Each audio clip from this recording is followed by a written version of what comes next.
After 1,000 sunrises on Mars, here's where NASA's Perseverance rover is exploring now. A river environment, billions of years old, that tells a dynamic story of the forces that shaped it. Let's take a tour of this area and see where we'll send the rover next.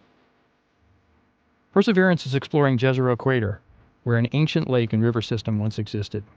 If microbes ever lived here, signs of them could be preserved in these rocks.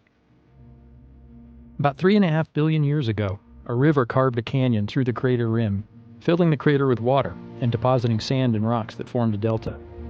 On Earth, the record of such an ancient river and lake would have been erased long ago. That's why sending a robotic explorer like Perseverance is so valuable. Mars is a special place that preserves a unique record of things that happened in the first billion years of the solar system.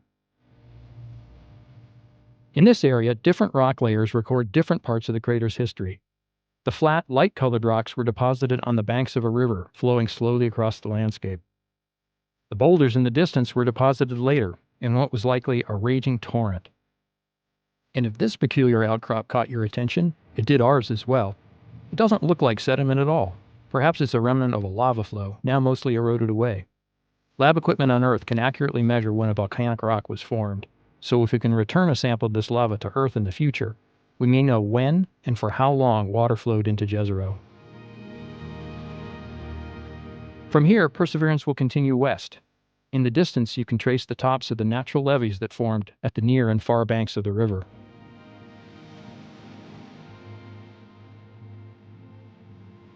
The rover will pass this area on its way upstream, continuing toward this spot, where the river carved through the crater wall. You can see the canyon on the horizon here.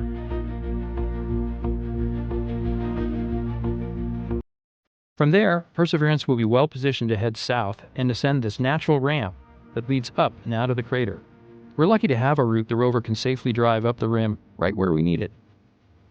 Starting the climb would mark a new and exciting phase of the mission, exploring rocks far older than those in Jezero and produced in an entirely different way. One tempting target are these light-colored rocks partway up the rim.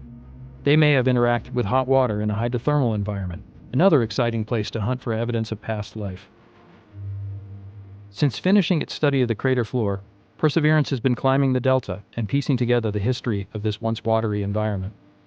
We've come a long way in nearly 3 years of exploring and collecting samples, but there's still so much more to investigate. Follow the journey at mars.nasa.gov/perseverance.